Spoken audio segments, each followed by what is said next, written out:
What a day. That's right, baby. We are back. And back on a Saturday, and not just any Saturday. It's a Figura Obscura Saturday. I tell you what, man, this Saturday has come running directly at me 100 miles an hour. I'll explain that in just a minute. But first of all, let me say hi to my brothers here. Late Night LeBron from the West Coast. What's going on, man? What's up, man? How you guys doing? What's your Saturday been like so far, man?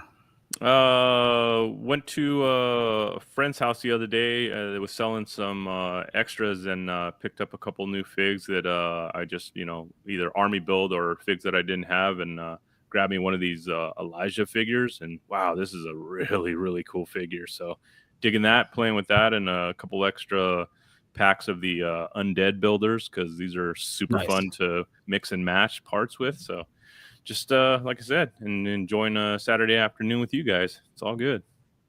Cool, man. Ryan Gonzalez, what's going on, man? You had a couple of pretty busy days too, man. What's going on? Yeah, we just got home today. As soon as we got home, I started working on some new shots. So hopefully getting them posted later tonight. Nice. Killer, man. Just trying to get back into it. The last couple of shots, man. I'm so happy to see you like back in the groove over the last few weeks, man. You've been killing it. Absolutely. Well, Late Night told me that I need to stop making fucking excuses and just get up and do it. It's true. Yep. Just do it, dude. Just do it. Yep. That's it, man. Just jump in. And then I know you went to Anime New York. I think we'll be able to take a look at some photos from that later on, right? Yes, I didn't post any of them. I didn't upload them, so that's all right. If you want to look at them, you can just put them in the chat. I can call them up. If not, no worries, no problem at all. Well, my Saturday has been really busy so far, and it started off with the reveal of my dream Figura Obscura figure. So, being from New Jersey, this was my most wanted Figura Obscura.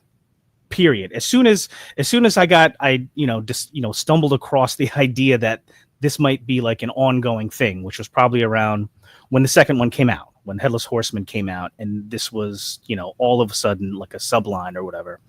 I think since then I've been hoping for a Figura Obscura Jersey Devil. It happened today. Again, I've been saying this, that a couple of figures that dream figures for me that I really wanted to see get made. Like the top two were probably a Mezco Indiana Jones. I got that at the end of last year. And then a Figura Obscura Jersey Devil. And I got that this year. Speaking as a child of right outside of the Pine Barrens, I grew up in South Jersey. So this is like a super cool, massive thing. And I really love the way it came out. So that's what started my day. And then after that, I actually just got back from another little outing where I took my 11-year-old daughter, my 7-year-old niece, and my 3-year-old niece to K-pop Demon Hunters in the theater at the Regal Theaters, sing-along, special sing-along release of K-pop Demon Hunters. So a theater stadium seating full of 9-year-old girls singing their hearts out. So it's a beautiful thing. Awesome. That's awesome. And now I'm back home, get to hang out with you guys, talk about this super cool release.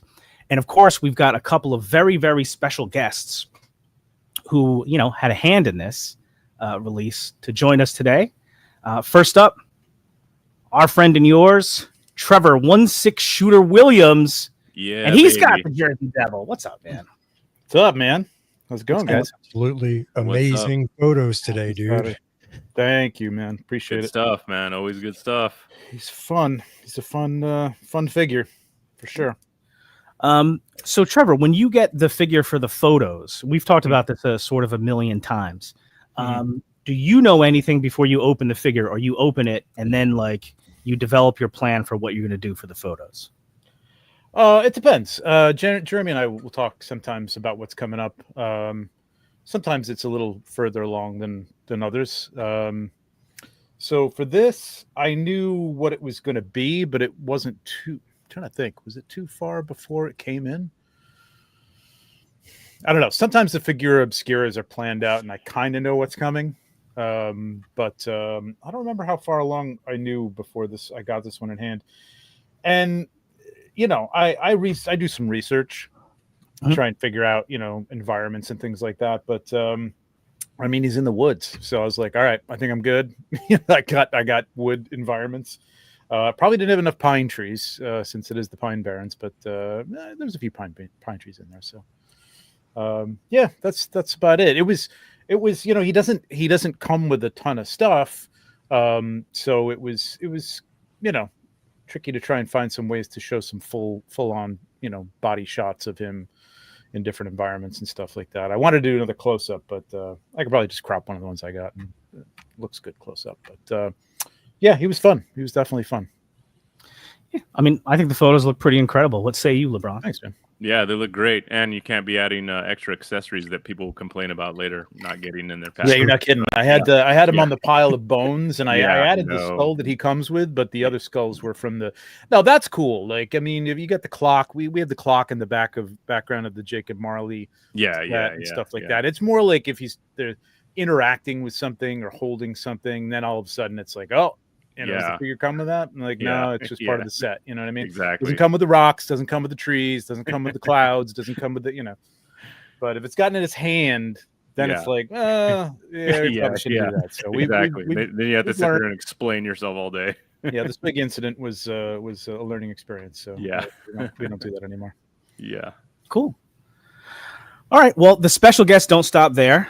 Coming to the stage. A gentleman who also has volunteered his time on more than one Figura Obscura Saturday to kind of talk to us a little bit about the releases. I've said it a million times. I love that sort of, at least from our perspective here, this has become sort of like an unofficial tradition because our show just happens to be on Saturday. So it's the same day when it gets released. Let's bring out Director of Sales and Marketing for Four Horsemen Studios, Mr. Jeremy Girard. And the Jersey Devil again, baby. That's right. What's up, guys? What's up, Jeremy?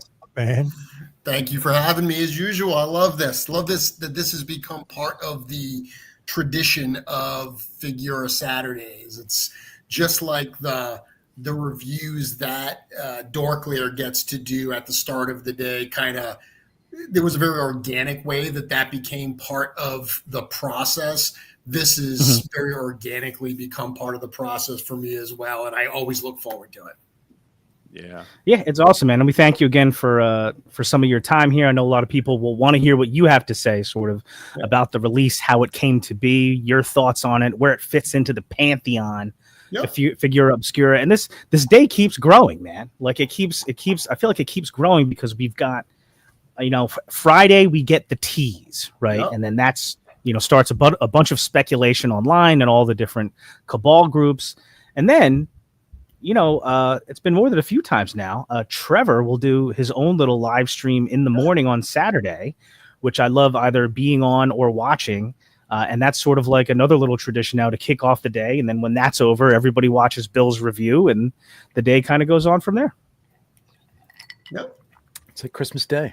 Yeah. I was literally activity driving for like almost every hour. I was literally driving home from work watching Trevor's, when they were opening it up and refreshing the page. And when it came up, I was like, I'm sitting there driving home like, okay, here we go. Like, you got to be careful with that because you can like drive off the road, man. The day's officially starting. Right. Yeah, I felt bad because I was like so excited about it. And honestly, from like the moment that I saw like the newspaper clipping tease, once I read it, just the format of it, the fact that it was talking about sightings of something in New Jersey, I'm like, it screamed Jersey Devil to me. And again, that's something I've been waiting for a real long time. So right away, I'm like, I think this might be it. I think this might be it. And then when Billy looked at his little thing and posted about it, I'm like, oh my God, could it actually be happening? And I was so excited about it.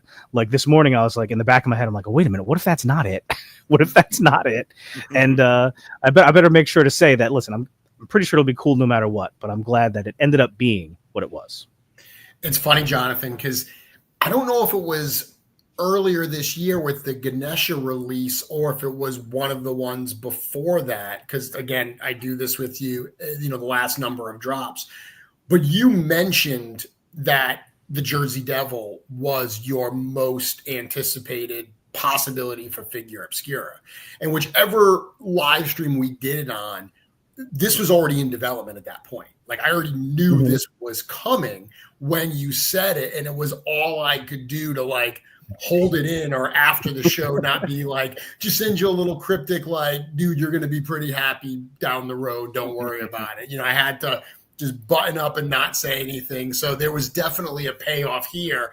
Even yesterday behind the scenes, you know, you messaged me to make sure that I could come on today as usual. Like I said, I could. And then you couldn't help yourself but say, I'm really hoping it's a Jersey Devil, but don't tell me. So Yeah. I was thrilled to be able to get your reaction to it, knowing how anticipated it was for you. The master secret keeper there. That's the hardest part. Like people like tell it, you know, oh, just telling everybody what it is. It's not telling everybody. It's that one person that you know is going to be super excited about that figure. It's like, oh, you're gonna love this, man. You're gonna love it. And you got to look them in the face. You're like, yeah. You guys do a good job though, especially like you know, Trevor and Bill are out there, like even this morning, and like not sort of specific, not for sure giving anything away, but I really was so excited about it. I wanted to convey how excited I was, but also to let you know, I don't want it. Like I never, you know, we mess with Trevor sometimes a little bit about like, oh, you know, like, you know, look to the left if it's Jersey Devil or something. But and he never gives up anything. I never really actually ever want the hint, because one of my favorite things about Figura Obscura is the surprise and the fact that we don't really know what it's going to be. And I've been pretty surprised a couple of times. So if you've ever ruined Christmas for yourself as a kid by like looking under the bed and finding the presents, like, you know, totally. It's like you know, you wanted to find them, but then you're like, oh, now I know what I'm getting for Christmas. Damn it. I've done it before. Yep. It's funny, Jonathan, like this, you know, because obviously the Friday teaser is part of the process here. So we dropped that Friday morning. I look forward to waking up on those Figura Fridays to be able to hit post on that Instagram to see that spread. This one was fairly obvious. You know, at one point I wanted to do something that said like all the road leads to New Jersey, and I was going to spell Leeds Leeds, like the Leeds Devil and stuff. But I was like, well, that's wicked obvious. So I did the newspaper clipping, but still it was pretty clear what it was going to be. One of my favorite things is reading the speculation posts for the stuff that it's just pure wish. Like I saw somebody say that they thought the newspaper was a reference to like Resident Evil and it was going to be zombies. And I was like, how the hell do you make that leap? Like somebody that wants us to do Resident Evil zombies, apparently. But there are such crazy leaps that people make with those. So as obvious as we make it sometimes, it seems like there's still a lot of speculation, because people also think that we're going to throw them a swerve, that we're going to intentionally like make it seem like one thing when it's something else. So I don't know. You never know. You have to do that sometime though. Yeah. Keep them guessing. Mm-hmm. So I mentioned this before. Well, first, before I hop into it, how about just initial reactions? So as far as the reaction that you're seeing from the community out there, you know, I saw this release structure is a little bit different than a lot of the figures in the past, because a lot of them have been in stock. This is a little bit more similar, I think, to how you did the Monkey King, right? Yes. And we should talk about that. So the reason, there's a couple things happening here. This is our Halloween Figura Obscura, right? We've had, starting with the Headless Horseman, we've done a Figura this time of the year every single year. And this is the earliest we've done it. You know, I'm wearing my Frankenstein's creature shirt. That was last year. So we've always done one around this time. But last year, something else happened in October that threw a wrench in the plans. That, of course, was the Graveyard Skeletons. So if you got the Graveyard Skeletons and you saw that catalog that was in there, that last page said you're invited back to the graveyard. And a lot of people were thinking that meant Figura Obscura. No, that means graveyard. like Graveyard is another line for us. Like that's going to happen again. We're going to do more stuff under that Graveyard brand. And big surprise, it's going to be around October. So that right there meant that, oh, okay, now this fall Figura has to find a bit of a new spot. It's why last year Frankenstein's Creature was done in September. This year, when we were looking at the calendar, there's some other stuff that's happening as well. So we had a list of when stuff was going to happen, like when we were going to actually put it out. And keep in mind, we work on this schedule a year in advance, and then we adjust it along the way. At one point, we did expect that the Jersey Devil would be in right now. It's going to be in like 3 weeks. So, I mean, literally, we missed it by a very, very short window of time. So as we started getting closer, we realized, okay, we can't push it back 3 weeks to make it an in-stock item. That's why we decided to do it like this. So we're calling it a like fixed edition pre-order. What that means is it's not a pre-order in the sense of like our normal Legions lines where it's a timed window, get in there anytime before the end, place your pre-order. There's no danger of it selling out because we haven't produced the products yet. These are produced. They are on the water. They are due to arrive in a couple weeks. So while we can't sell it as an in-stock item because it's not physically in hand yet, it is a fixed edition of what is actually available. Again, you said it, we did the same thing with Monkey King for similar reasons where we had a window where we had to sell it even though it wasn't in hand. What's up, Curtis? Curtis Ackerman has joined the chat. What's folks? up? Hey, Curtis. How's it going? Glad you finally made it on one of these shows. Good for you.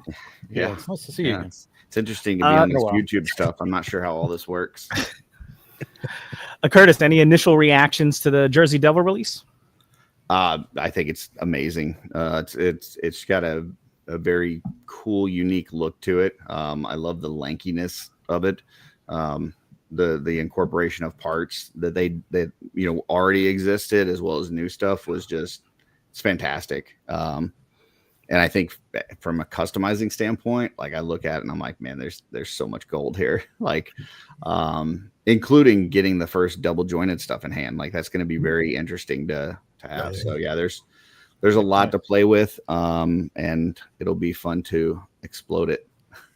So Yeah, that was a big deal when we were talking about it this morning to me, was that, holy crap, this is going to be the first time we get these new joints in hand. That's a big deal, right? Customizers got to be pumped about this one. for sure. Yeah. Mm-hmm. There we go. Cool. So before we delve a little bit more into this specific release, I want to ask a little bit about like some of the background here.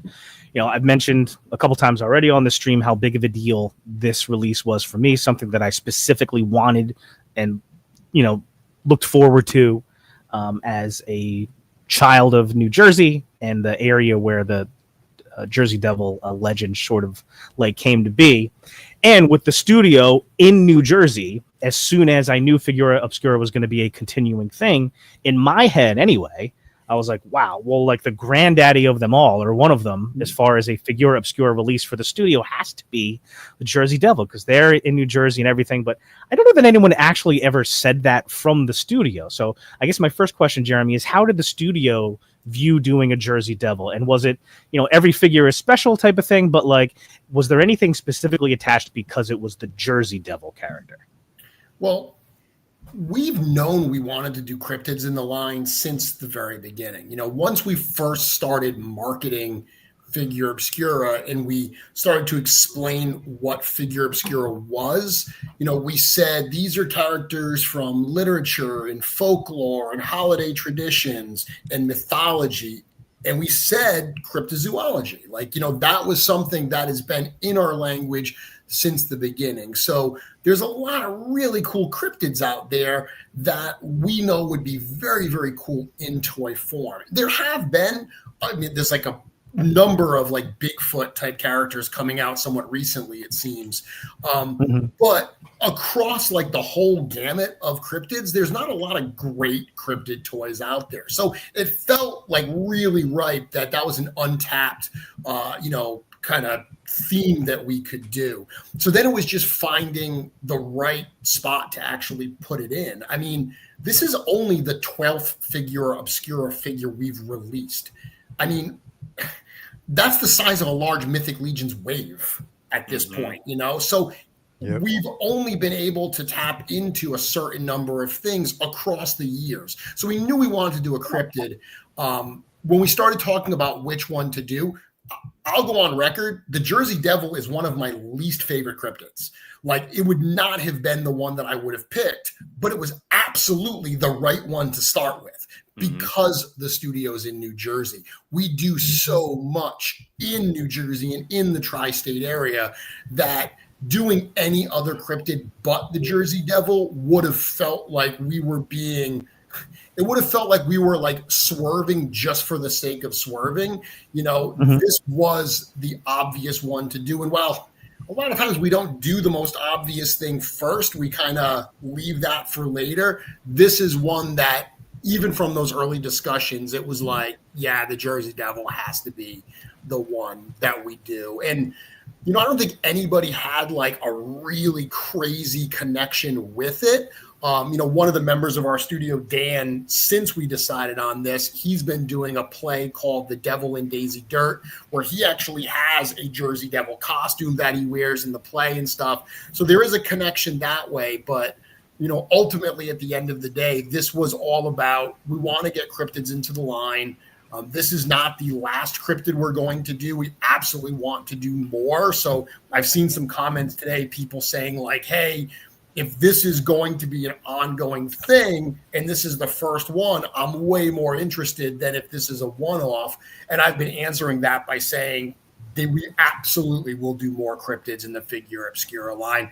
This is the first, but not the last. Nice. I'm actually personally surprised that it's taken 12 figures to get to the Devil itself. Yeah. Yeah. And I know all the New Jerseyans are it's been well worth the wait for them. So it's awesome. And I know it's a cool thing for, a lot of fans of Figura Obscura in general, because of what it sort of opens up. Because every time we come close to a Figura Obscura release, you'll see a lot of the guesses have been cryptids, like from the first time people like started guessing. So whether it be a Bigfoot or a Yeti or the well-heeled Jack or whatever, spring-heeled Jack, excuse me. Loch Ness has been a crazy guess that people have had sometimes. Mothman has been probably the most requested one I've seen. Yes. A lot of people were hoping it was a Mothman. Yesterday I saw the guesses I saw were primarily Jersey Devil, but I saw a lot of Mothman. I saw a lot of Bigfoot. Okay. How about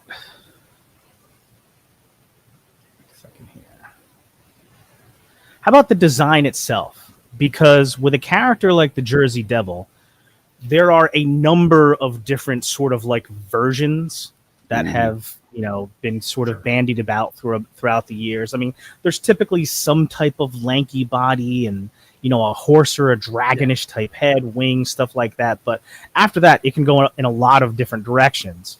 Can you tell us a little bit about, as far as how the design sort of like evolved and, the choice to go in the direction the studio did? Yeah, interestingly, I just prepared a post that I'm going to post probably tomorrow about this. So that image that you have on screen right now, that is the most well-known depiction of the Jersey Devil. That is from a 1909 newspaper article in like the Philadelphia Bulletin or something like that. That was part of, the Jersey Devil sighting hysteria of those early 1900s. So ultimately, there's a lot of really cool depictions of Jersey Devils that you can find in that image search, but they're all like more modern depictions where people took that Jersey Devil depiction and said, this thing looks silly as hell. Like, because that original depiction has incredibly tiny, like thin legs, that thin tail, almost like a giraffe-like neck. and like this goofy looking head. So that being the depiction, you know, a big part of Figura Obscura is we want to respectfully and accurately depict the characters, but we also need to make sure that it's a cool toy. So looking at this, Eric had to say, okay, how do I use this along with kind of the slew of eyewitness accounts of the Jersey Devil to create the Figura Obscura Jersey Devil? You know, the commonly held items are the big wings, a big oversized head. I've seen a number of comments, people saying the head is too big. The Jersey Devil is supposed to have a like really, really oversized head. That's part of the description. Like if you just want a demon character, yeah, this may not fit the bill for you. But looking at those original depictions, the cloven hooves, the forked tail, those are all the things that Eric kind of put to this project and then said, okay, how do we honor all of those pieces? How do we honor that original depiction? What parts do we have in our current library? And how do we make this overall a cool figure? The body, the upper body on our Jersey Devil, I mentioned in the article I wrote for the website, it's actually the same body as our Frankenstein's creature figure. When Eric sculpted that, you know, early last year, that got released last year at this time, he knew that having all those parts with the stitches and everything was going to be very limiting in terms of how we were going to be able to reuse that. So while we had to tool double the amount of parts by doing both stitched and unstitched, at least we could maximize Eric's sculpting time. So that's what he did. At that time, we tooled up the whole Frankenstein body with stitches and without stitches, knowing that at some point we would be able to use those elongated pieces. It wasn't long after that we knew we were going to do the Jersey Devil, and Eric immediately said, okay, that's going to be my starting point, that upper body. Then when he was working on Windaji the Tackler towards the end of last year, he knew he was going to use the Windaji legs, but Windaji has like the wraps on his lower legs. So Eric, at that same time, sculpted these fully fur lower legs and that fur midsection piece that covers the waist gap. So we could create this fully unarmored character.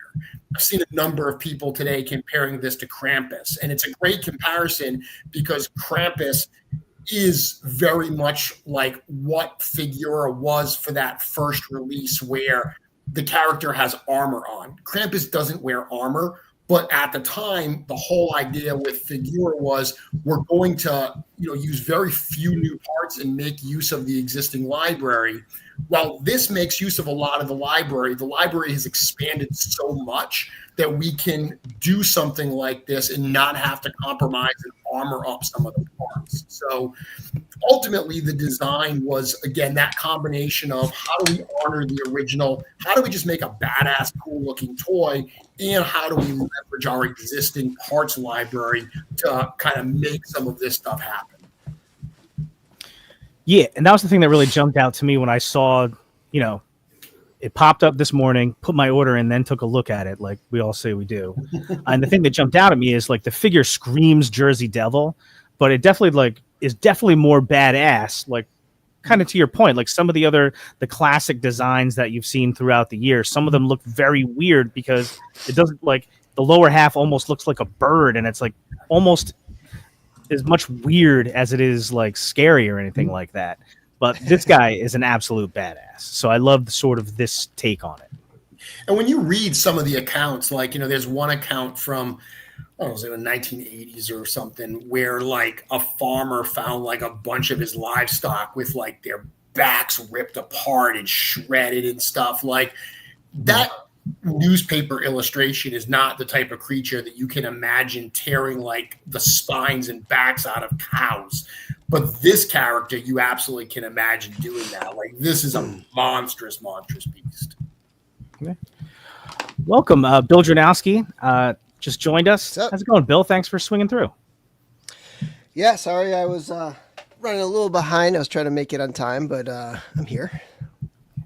Now, I do have to admit, because after Trevor's live earlier this morning, I had to kind of get the kids ready to go to see the K-pop Demon Hunters thing in the theater. I haven't even had a chance to watch the review yet. How's that going so far, Bill? It's going good. A lot of people enjoying it. A lot of people, the typical, when I first saw it, I was kind of on the fence, but then as I watched the video and saw you mess around with it, I changed my mind kind of thing. So that's good to see. And it's a fun figure. It's really nice. And, you talk about like how it's pulling from the existing parts library, but aside from the wings, like the rest of it feels brand new because the upper half of the body is, it's like it's brand new because it doesn't have the scars that the creature have, and in the lower part we don't have those legs yet. Like those are brand new because we don't have them in hand yet. So it is very much a brand new figure, at least in terms of what getting it in hand. Look at this fierce ass shot right here. Dude, I love that head sculpt. Holy shit, man! He's so beastly. So like I said, I haven't seen the review yet. So when the box came in, normally, Bill, you do the unboxing part at the outset of the video, which is always pretty cool because at that moment, we all know what it is, and we're getting to watch you kind of go through the process of saying, what is it, based on what they've done in the past and things like that. So what did you throw out at the beginning of the video for this guy? Well, it's actually been a little while since I recorded that, but I definitely mentioned Jersey Devil. I mentioned it because the last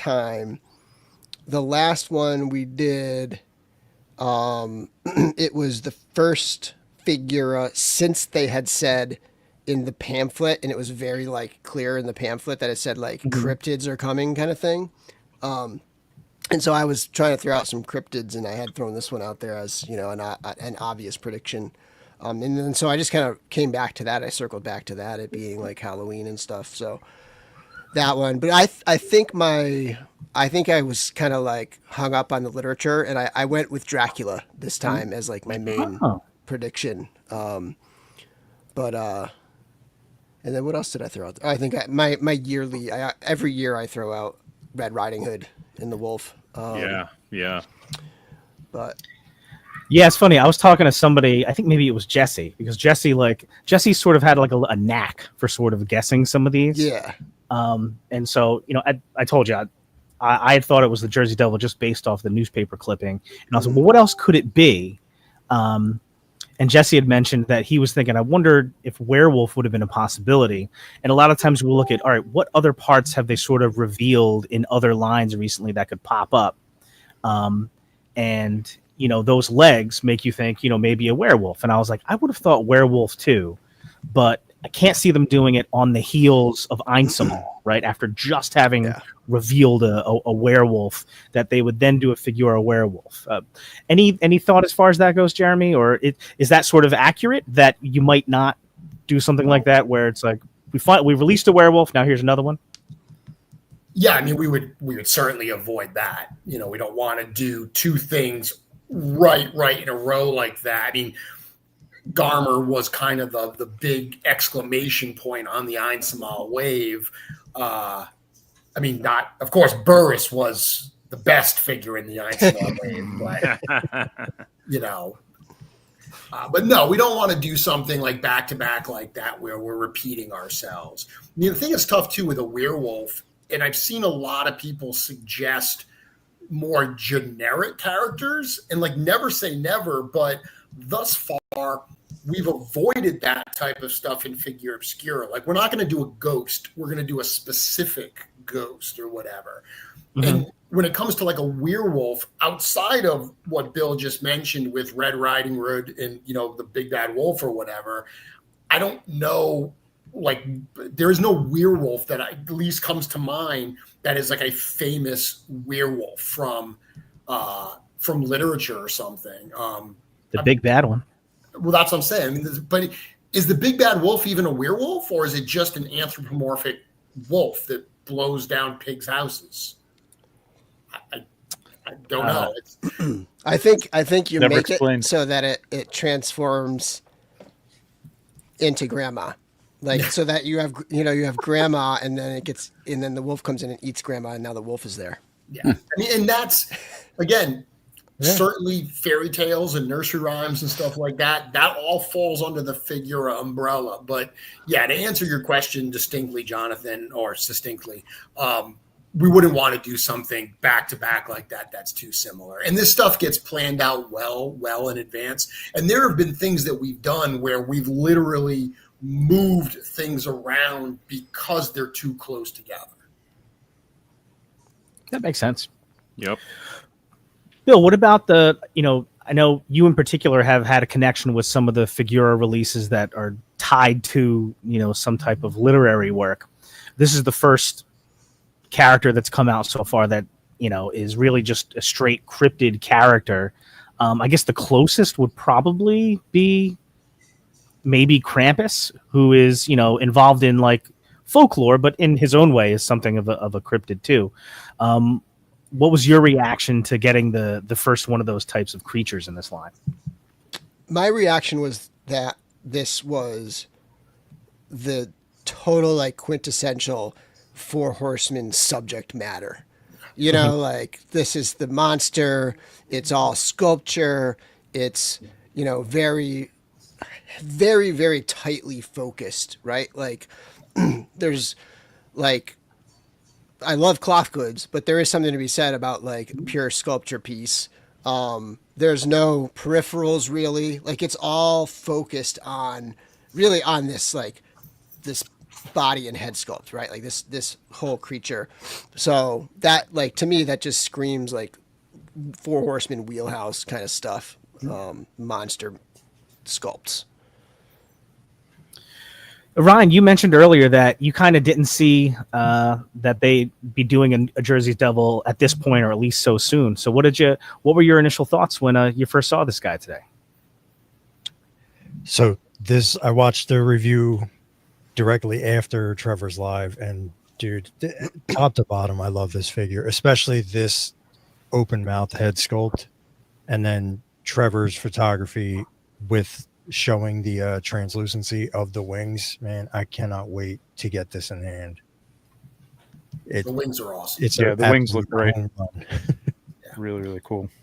Yeah, and then I think earlier this morning, Bill, you like sort of held the wings up to the light, and they looked incredible in the light. Now. Hold on one second. Dude, it's so good. Oh yeah, I'm coming. I don't have a lot of light behind me, but you can see it. Yeah, you can. If you put it in front of the shirt, like you can see the translucency difference. So looks like the root beer barrel candies. Mm-hmm. Yeah. Bill's review was great because there are points where like his hands are behind the wings in the review, and you can see his fingers through. That's awesome. You can see it on that side, yeah. Yeah. Nice. That's great. The wings are so big that I can't actually see around them, so like I can't see it. But yeah, you get a good sense there with that. Yeah. That light shining through it. But yeah, man. Yeah. This thing's awesome. And like it stands, like, obviously, like if you have a lot of wiggle on your shelves, or you tend to have a house that kind of shifts around a little bit, like it's a top heavy figure, but I have no issues getting it to stand even without the stand. Yeah. Nice. The stand was included not because the figure won't stand on itself, but because it's a figure with wings. So if you wanted to display it like actually flying, you can use the stand for that. I mean, additionally, this was a figure that was really hard to accessorize, which it's coming off like Ganesha, which was loaded with stuff. It was interesting talking to Bill about this when he got it, and what he just said about this being kind of a very straightforward figure, it being classic Four Horsemen, where it doesn't have the soft goods, it doesn't have all the extra bells and whistles. It's just that cool monster, that sculpture that Eric did. And that's all accurate. But that was one of the challenges. Is we know people look at figures and they're like, oh, the loadout is really light on this. But the Jersey Devil doesn't have a lot of things that it's known to carry or something. So that's why we said, okay, well, we knew it was going to have the 2 heads, extra pair of hands. And then we said, well, let's look at what we've got for bones in our arsenal that we can give it some bones, almost like these are the bones of its victims or something like that. And then the display stand. We said, hey, we haven't released stands in a while. We thought it would be cool. We did it in a totally different color, kind of more of a Halloween-y type color for the Jersey Devil. We figured, normally we sell wings for what, like $12-15. Stands are like $5 to $8. So, right there, you're getting like $20-something worth of accessory type items in it. So even though we don't get lots of extra weapons and stuff like that, we wanted to make sure that the pack out felt like you were getting the value for the price. And those wings, those are the Arathyr wings, right? They are the Arathyr wings, so I'll tell you, it's funny. When Eric told me he was going to use those wings, I was disappointed. I was like, oh man, we've used those wings so many times. They've been around for a while. Like, I really felt like we should do new wings until I saw them painted. Like, once I saw the treatment of them and how they were actually done, it blew me away. And they felt like totally new pieces. Like, these look nothing like the Arathyr wings or the Varg wings or the Unknown One wings. I posted a picture earlier today where I put these wings on the Unknown One. Absolutely looks amazing. They work so well on that figure. I was pretty shocked when I opened them up, man. They look really, really good. They're really great. This like profile, they do right seem here, like a different. They do seem like different wings. They do. I don't know if you can pull me up, but like this profile right here, I love. Like this, I don't know, like this shape where it's kind of like, hooks around with the way the head is shaped and the wings hook back over and then back down. Like, this side profile is awesome. I love this. Yes, Curtis. Question for Jeremy. If you can embiggen him, I'll wait. Jeez. Okay. 1 second. There. Jeremy, you were talking about, what kind of accessories that you could have put with this figure. Did you think about a Martin Brodeur jersey and maybe some hockey pads? I've seen a number of people asking why we didn't include New Jersey Devil hockey gear with him. Maybe we'll hold that off for a later edition. Gotcha. I'm not wearing hockey pads. Also seen a number of people. Maybe the retail version. Okay. Yeah, I'm not wearing I've also hockey seen a pads. number of people. He sounds like Batman. I'm not wearing I've hockey seen a number pads. of That's the people one. ask whether or not he was going to come with a Taylor ham sandwich or a pork roll. So, That was, Yeah. that was, There's an accessory. well, not being from New Jersey, I know that's a very heated thing. So, I know which one I call it, but I didn't want to wade into that. Also, since you said it earlier, Jonathan, I can't help but think about Krampus saying, I'm something of a cryptid myself. Yes.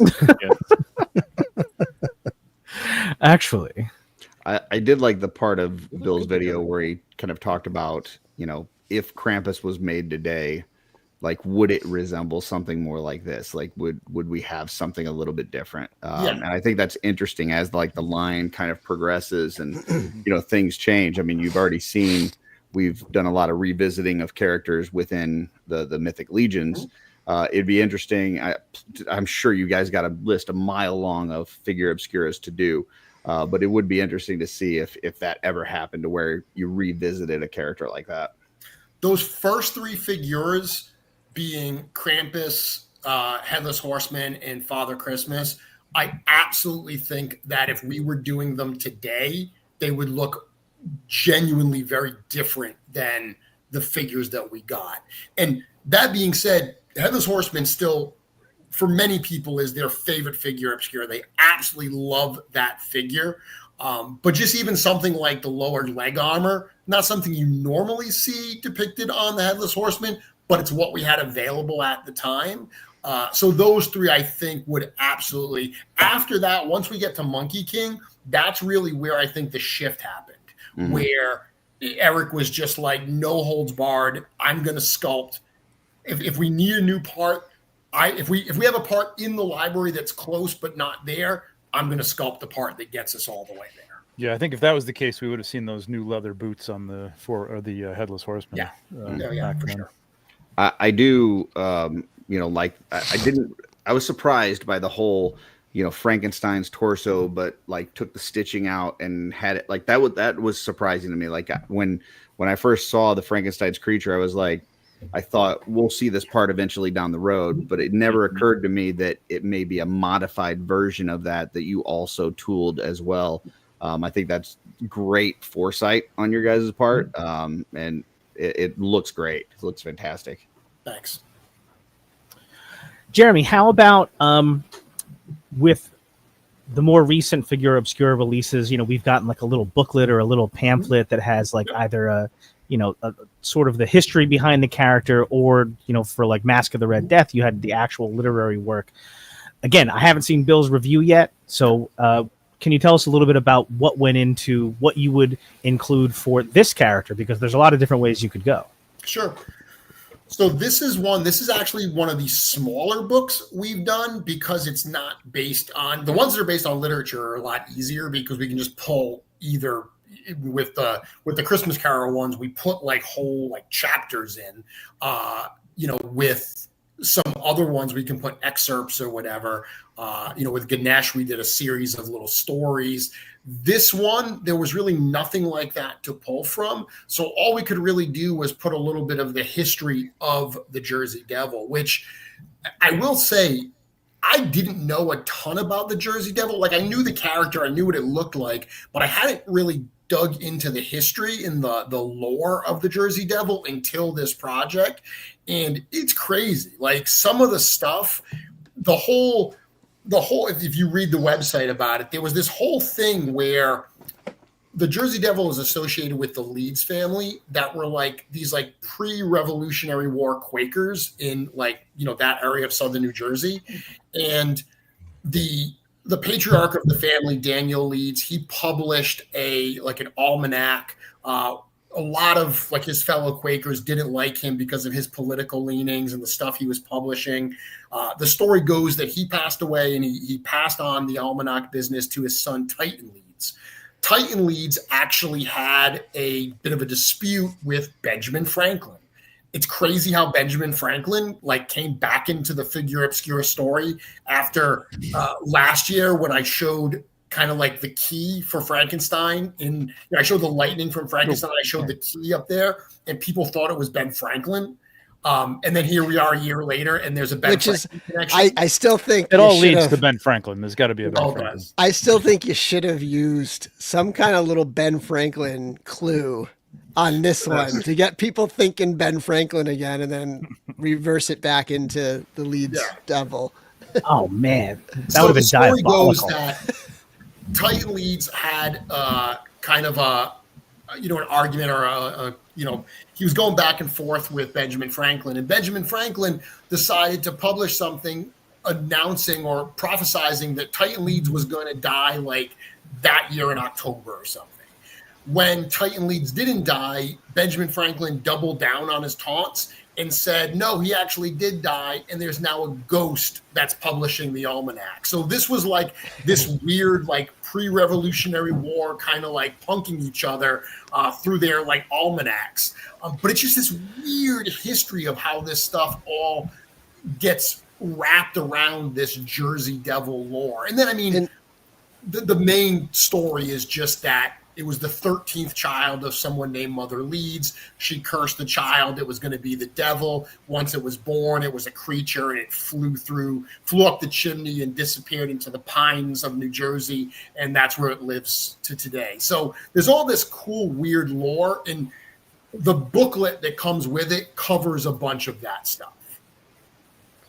Yeah, that's what people don't realize. Much like the state of New Jersey itself, the Jersey Devil has many, many different layers, right? Like, the state is just not that horrible 5 square mile area when you get out of Newark Airport. There's a lot going on in this state, much like our beautiful Jersey Devil. Like you said, there's the legend itself, and there's 4 different versions of that, or probably a lot more than that. Then there's the story about the Leeds family and the Ben Franklin connection. And now you don't know how much, how things actually developed and how much they actually have to do with one another or not. But I also read that it could even go back much further than that. Is that the Lenape Native Americans who lived in New Jersey in the area had similar legends, and as a matter of fact, called the Pine Barrens something like the land of the dragon or something like that. So that the legends could go back, is even further than that. So it's a cool character. I'm glad we're finally taking a look at him here. Yeah. I know we've already touched on it, but that was the part, as the clue came out, which, by the way, the clues have been a little on the nose, Jeremy. A little on the nose on the clues, just saying. But as people were talking about it yesterday, I was really intrigued by how it was going to look, because a lot of this stuff, it seems like you guys go really to the literary references and things like that, and you're like, try to make it come to life in that form. But here there's so many different depictions of it that I was like, how are they going to nail down one? Like it was really interesting to think how you guys were going to actually put this together. So I think it came out fantastic. Cool. One cool thing to point out, Jonathan, you have this image on screen right now. That image right there is the Leeds family crest. And that was another one of the reasons why the Leeds family were thought to be in concert with the devil, is that's apparently supposed to depict a wyvern, which is like a dragon-like creature. And, people at the time said, oh, that's them admitting that they're in league with the devil. But the Figura Obscura key that we redesigned for every single box, this particular key on this box actually includes that family crest. Oh, that's cool. No way. Nice. Yep. Oh, that's so dope. Hold on 1 second. I got it. Got it? I got it. Nice little tidbit. Oh, yeah. Oh, nice. Cool. This is it, right? Yep, right there. Yep. Yeah, it's kind of out there for Quakers, I gotta say. That was a kind of a weird family crest for Quakers. Am I remembering correctly? The Leeds family was like pro-monarchy, which is why they kind of suffered some of the ire of the Ben Franklins of the world, right? They supported the governor who was a royal supporter or something like that, allegedly. Well, there was a lot of people who suffered the ire of Benjamin Franklin, because he was kind of a ball buster. He's probably going to be in the springtime, right? Figura Obscura. As the founding Ben fathers go, he was a ball buster. And I hate when people are like that. Ball busters. Yeah. Can you imagine? Yeah. Yeah, I know you wouldn't get along with him at all.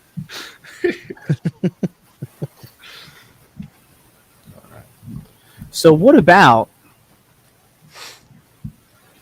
And somebody stop me if I kind of mischaracterize sort of how this kind of came about. So we've mentioned the Billy Beige thing a couple of times. So I mentioned before that when I saw the newspaper clipping and how it was sort of worded, that made me think Jersey Devil. But then Billy Beige, Will White, made a post where he's like, oh, this is great. This got my historical juices flowing. And if I have this correct, he matched up the top of the post with the cover of the almanac that has the crest here too. The tiny sliver of the corner of the cocked photo. Yes. Or, I didn't even know that's where that was from. So that newspaper clipping is from the back of the box. When I did that teaser, I took the art from the back of the box, and we should talk about the art in a moment. But I took that and I just edited the text on the newspaper article to do this, this little teaser.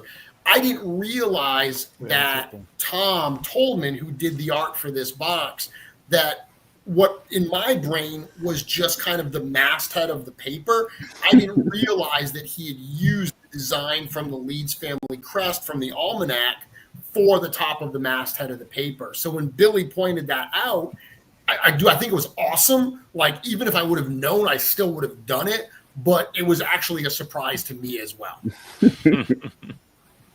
See, now, and my question was going to be, does this qualify as one of those things where you're like, I can't believe some of the people out there would actually make those connections? This one, they made an additional connection that we didn't even make. Yeah, dude, it's absolutely amazing. And I'm sure that if I would have asked Tom where that image came from, that's exactly what he did. That's what he used. And it's a very tiny little piece. But I didn't even realize that until Billy pointed it out. Oh, thanks, Bill. I was going to ask you. Yeah, don't underestimate Billy. Yeah, He'll go to all lengths. Figura super sleuthing, man. I'm telling you, you can't hide anything from these guys. Where'd you go? There you go. Yeah, that's a cool part of the box. This is inside. This is the insert That's behind really cool. the clamshell. You know, like this is the piece right here, like right. But that's pretty sweet right there. That is cool. Yep. Maze Landing. I used to live in Maze Landing. Look at that.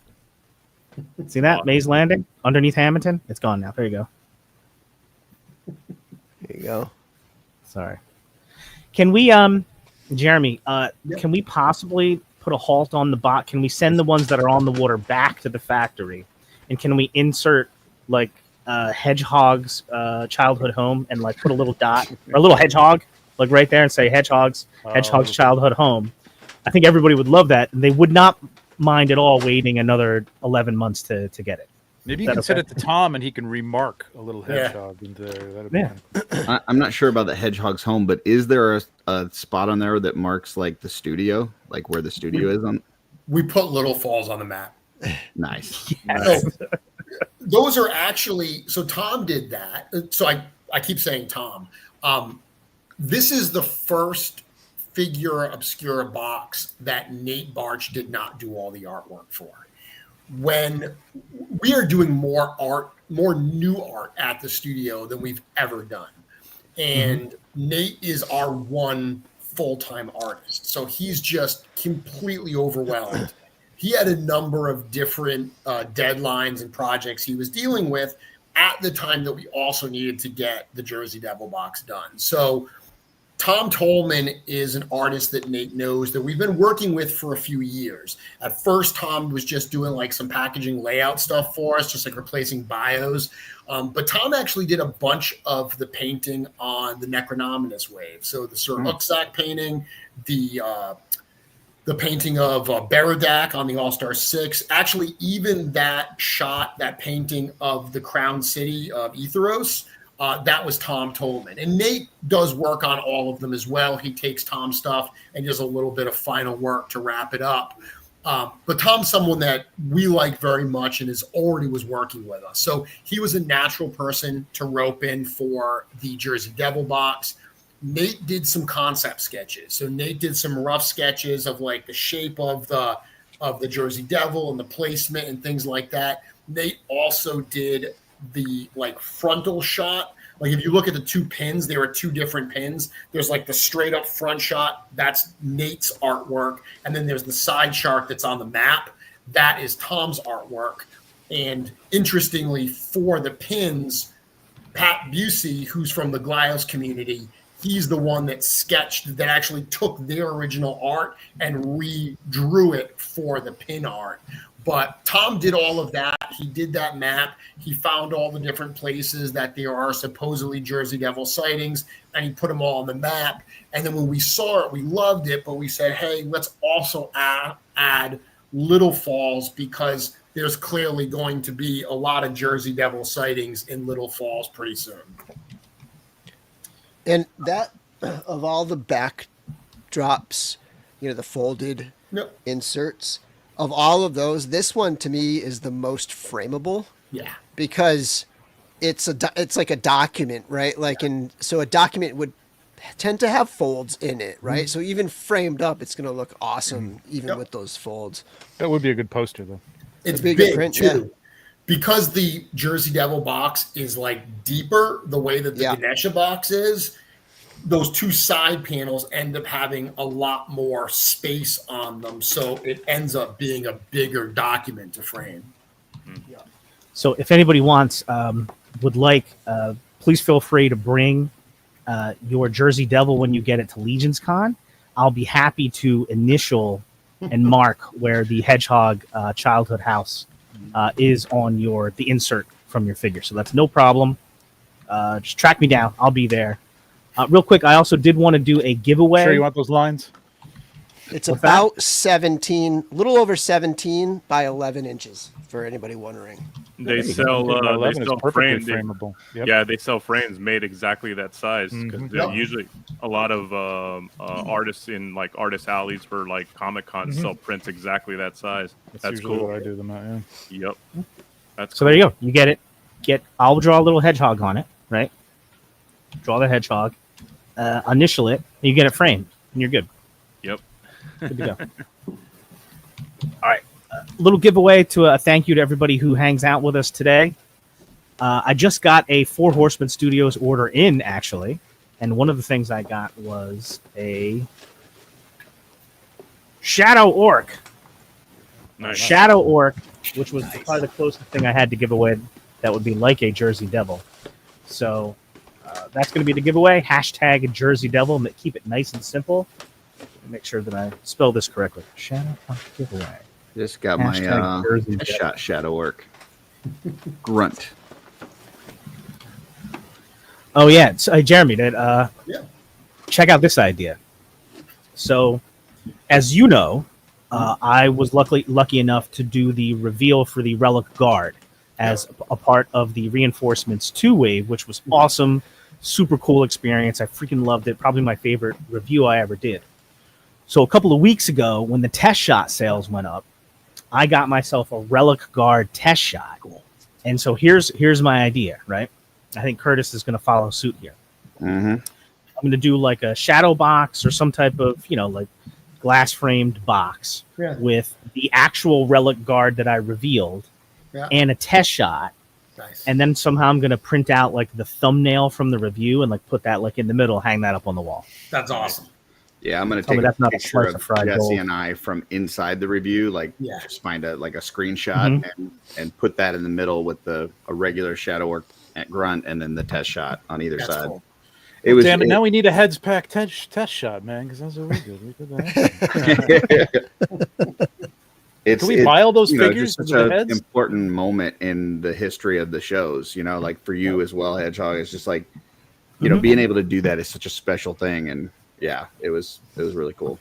Yeah. Hey, Jonathan, do you have the pictures or can you share the picture of the shadow box that I'm doing for my cosmic one? Do you have it? Did you just send it? No, the one I sent you guys. Hold on. I'll send it to you. It's in the chat. Is it like recent? Yeah. Yeah, then I should be able to grab it then.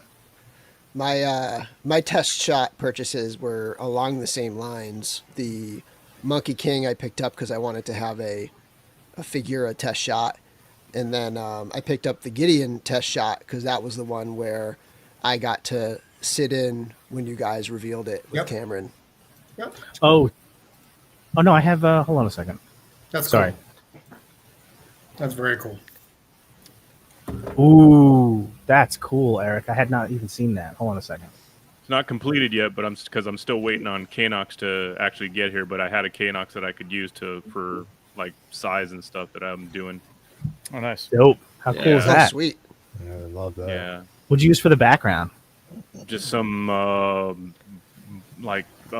paper that was you get those big sheets of art paper that with like different sky or space kind of background or whatever, and I figured what that'll work. You know what I mean? Something will work. I'm actually gonna probably put the big Cosmic Cabal sticker mounted on the back between the two of them. So Nice. yeah. But since I had that science officer test shot, which is my first, and like I said, I ordered the Kanox Vol test shot. I'm like, yeah, this will definitely be a cool little shadow box to build for those to display those. Works perfect with those shadow boxes.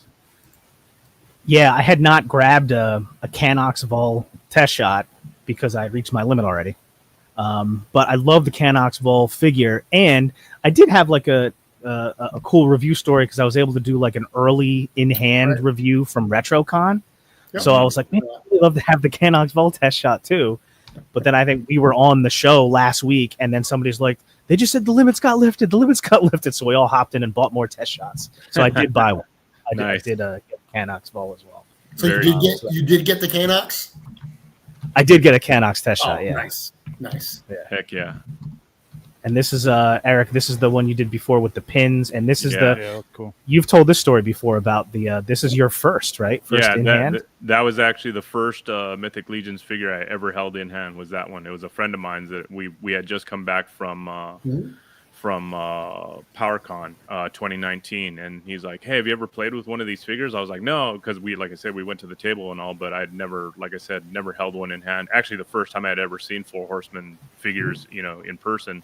So he's like, he's like, check it out. So that's actually the first figure that I ever held in hand. And later down the line, maybe a few years later, my friend was like, "Hey, I'm selling some figures." I said, "Hey, do you still have that Canox or the Chrono that you bought at Legion's Con?" He goes, "Yeah." I go, "Let me buy that figure from you, because that's definitely like kind of sentimental to me." Yeah, the exact one. So yeah, that was I figured, it was a good display to build with the pins that were faction pins that were available at the time, and why not throw a snag in there, right? Hey guys, I got to jump. I got a thing with a thing, but yeah, man, thanks for hopping on. For sure. Thanks for jumping on this morning, Jonathan, and I'll see you guys for this next one, maybe at the end of the year. Hey, Trevor, be careful jumping at your age. Yeah, okay. Exactly. Watch those knees, brother. I'm good. Don't forget Legion's Lounge 2 weeks in a row on Monday, right, Trevor? Yeah, with Jonathan Nostalgia Unboxed and Mad Hatter going at it to see who's the biggest Mythic Legion shill. Interesting. Mad Hatter on Legion's They Lounge. don't know it yet, but that's what's happening. It's going to be fun. Nice. All right. I'll see you guys. Thanks, man. See you, brother.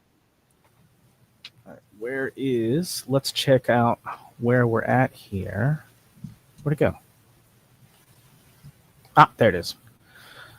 So I wanted to pull up the Figura page and talk about. So here's where we're at now. The all-in sold out relatively quickly. 10 minutes, 15 minutes, something like that.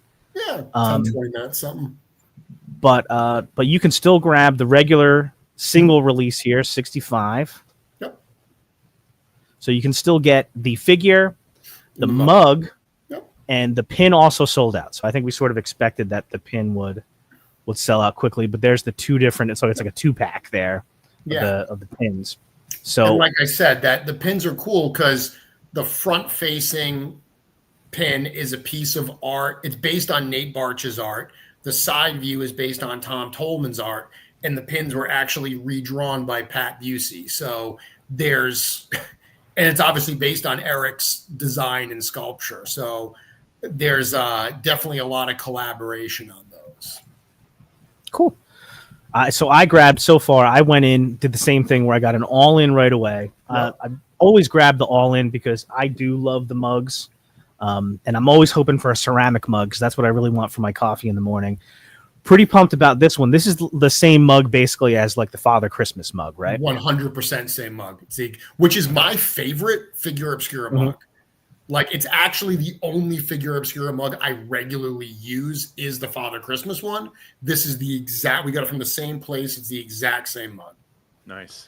See, I normally have a cup of coffee every morning, and so I use all my mugs. I'm not the biggest fan of like the metal cups because they're just not as good for like a coffee cup in the morning.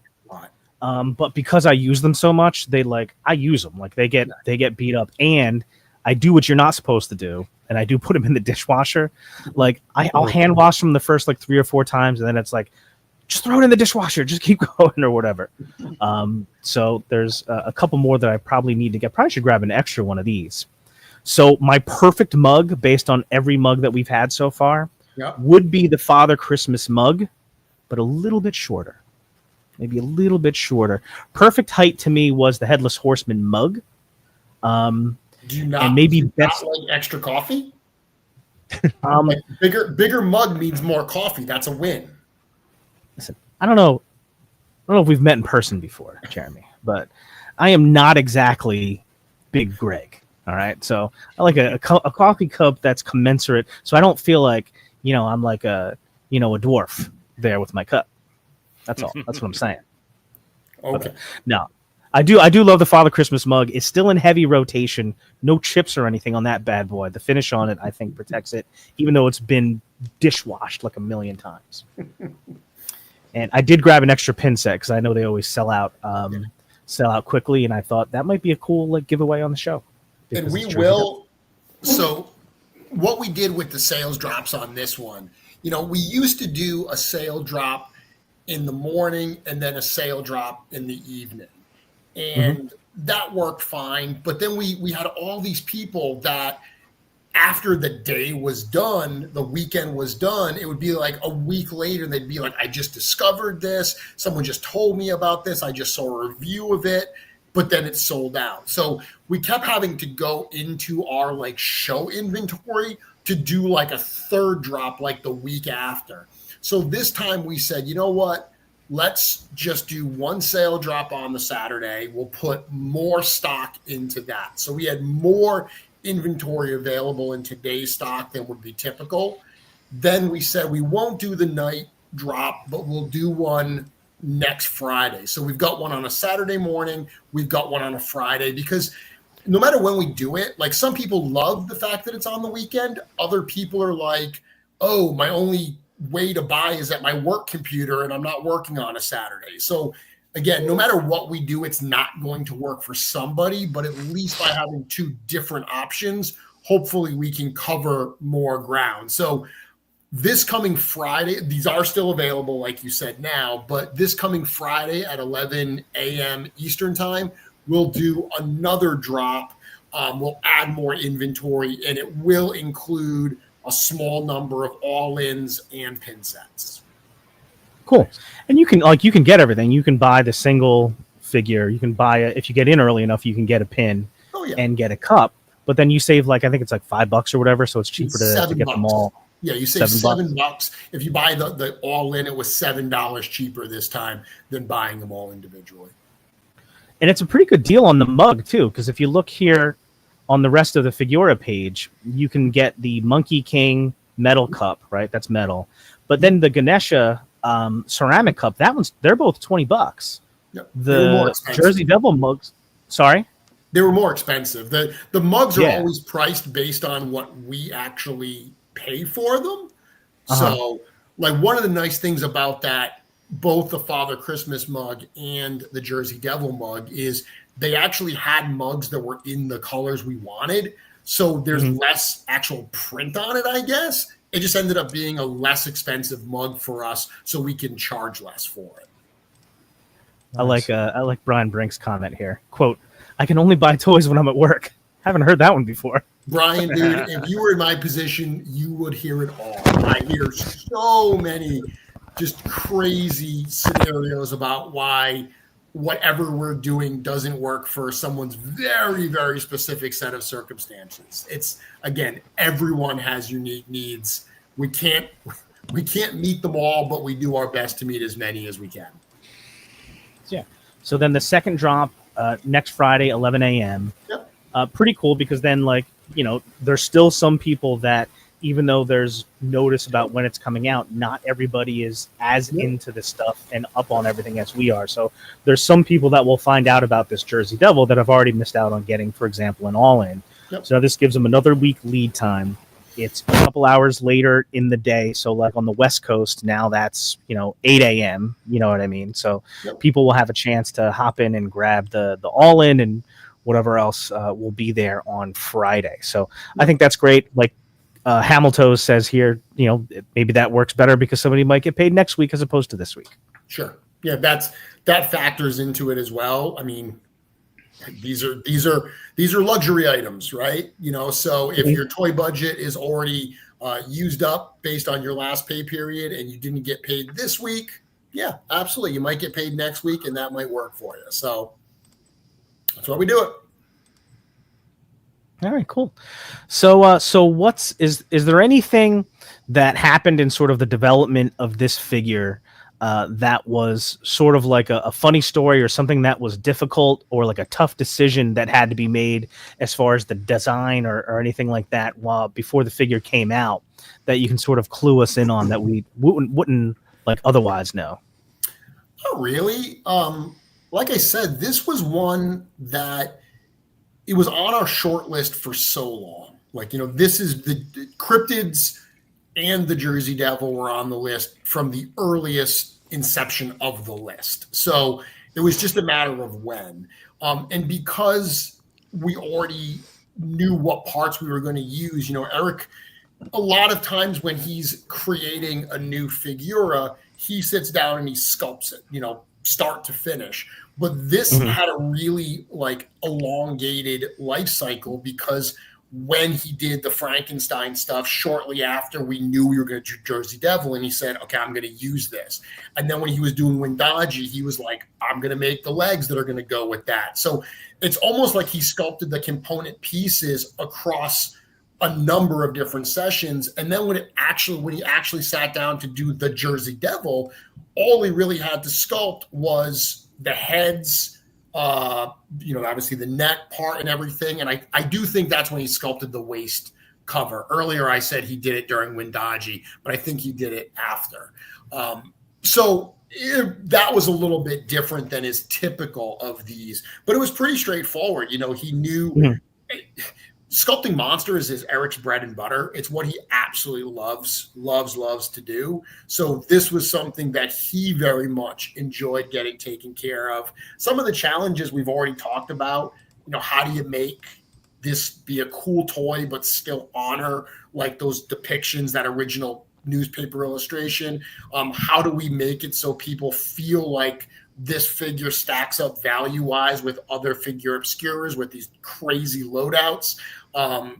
Those were some of the things that went into it.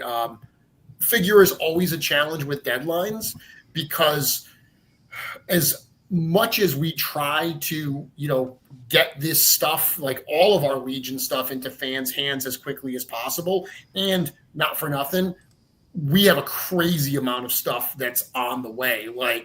I really feel if we look at what is shipped already this year with Necro and All-Star 6, now the Silver Knight Legion builder, the fact that Ox Crew 1 and the Cosmic Head Packs are going to be arriving in our studio within the next couple weeks, Jersey Devil, and I'll stop there. There's a lot shipping this year. There's a lot of stuff arriving. So the challenge with Figure is always getting it to the factory, getting that through the pre-production process quickly so we can meet those deadlines in order to actually hit those spots on our calendar where we've slotted Figuras to go. Yeah. Speaking of those slots and everything, so at the top of the show, we talked about how this order period for the Jersey Devils is a little bit different than a lot of the Figura Obscuras in the past, because it's not in stock. Yeah. It's also not technically a pre-order. It's not a made to pre-order item. There's a fixed number of these already made. Yes. That's it. There's a fixed number. So when it sells out, it sells out. Yeah. They're already on the water. So we have a pretty good idea of when they're going to be arriving, give or take a couple of weeks. Yep. And then they'll start shipping right away. So it's a short shipping window. Probably start shipping by the end of September, I take it, and probably stretch into October, most likely, right? Exactly right. And, you probably could have just done an in-stock drop when they came in, but in all likelihood, that got moved because there's some other massive order that's going to be dropping on us at about exactly that time, right, Jeremy? I wouldn't say massive order. One of the things you've seen from us this year is more frequent offerings, but a lot smaller offerings. We just did the Horror of Einsamel wave, which was 7 figures plus an accessory pack.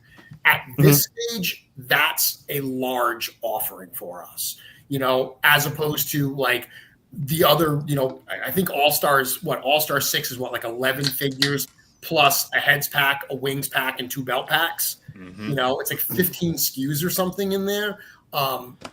We're starting to do a lot less of that. What we just saw with Infinite Legions, 2 figures, stuff like that is more the norm of what we're doing. Shorter pre-order windows, smaller amounts of waves more frequently. So there's a lot of advantage to that. Especially for us, because we know we love, a lot of you on this stream right now, you're all-in collectors. You get everything we do, and we absolutely love people that do that. But we know that that's not a fit for everybody budgetary wise or space wise. So when people say, you know what, this one's not for me, that never offends us, because we're like, yeah, no problem, man. We know that not everything's going to hit for every collector. Hopefully we'll pick you up on the next one. Hopefully the next one will come in. But part of that is wanting to make sure we have a variety of stuff coming in at all times, so people have the option to get the stuff that they really want. So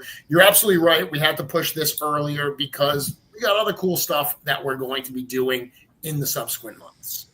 Yeah. Nice. Yeah, I always look back sometimes if there's something that drops that doesn't necessarily hit for me, and and I'm like, well, I don't think I'm gonna be grabbing that. Part of me I have a guilt because, like I said, I have such a love and affinity for these figures. But I'll look back at my 11 or 12 open POs with the Four Horsemen Studios, and I think I'm good. Well, one thing I will say, and there's no way for this not to come across as like pure just marketing, but it's 100% true, is one of the things that we are doing these days is there was a point where we would get a lot of like unpaid retailer orders. So retailers would place an order for something, and then for whatever reason, they wouldn't honor their purchase. So we'd have these extra figures that didn't have a home. And then we were also ordering a lot of extras for like online sales and future shows. Both of those things have changed. We have fixed our policies and we've gotten rid of some of those deadbeat retailers. So with the All-Star 6 wave that just arrived, we had 0 retailers not pay us. Every retailer honored their purchase obligations, which is how it should be. Yeah. At the same time, we ordered very few extras for future shows. Part of that is because we have so much stuff coming now that we've got to rotate through this inventory very quickly. Like, there are some figures from the Necronominus wave that we are almost out of. Like, we almost have no more of them at all in the studio.